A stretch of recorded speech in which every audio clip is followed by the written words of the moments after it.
Thanks for joining us for another EdgeTek tip. We're working through common troubleshooting steps for air conditioners and heat pumps.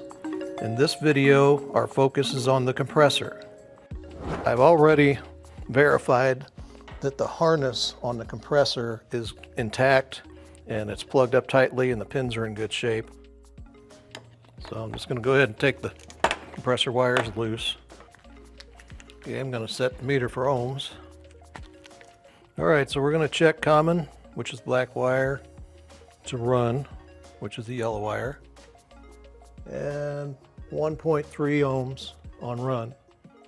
Now we're going to check common to start, 1.7, and now start to run, 2.5. You know, if the compressor were shorted, then that reading would be down closer to 0 on one or more of those windings. So the compressor appears to be good. To check for ground, you're going to check each terminal to the ground coming into the unit. And here's the grounding lug right here. So I'll just start with common again. So common to ground, we're going to get an ohm reading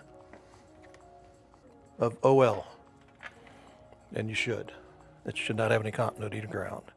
So let's do run to ground, OL, and then start to ground, also OL.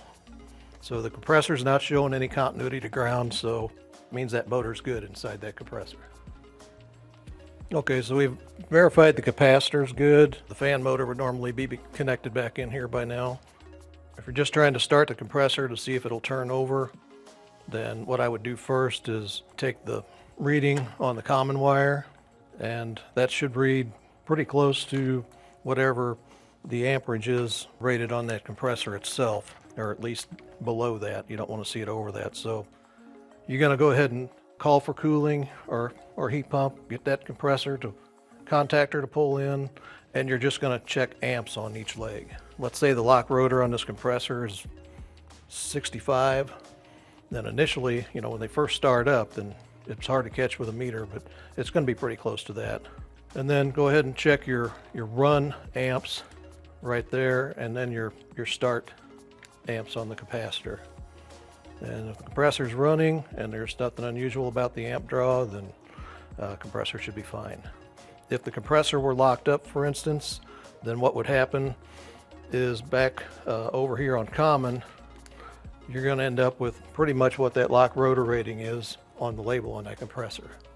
And it's not turning over, so it's not trying to start. Possibly you could use a hard start kit to get it running, capacitor and a potential relay, and there are other hard start kits on the market as well. Thanks for watching. For more troubleshooting tips, visit EdgeTek HVAC.com.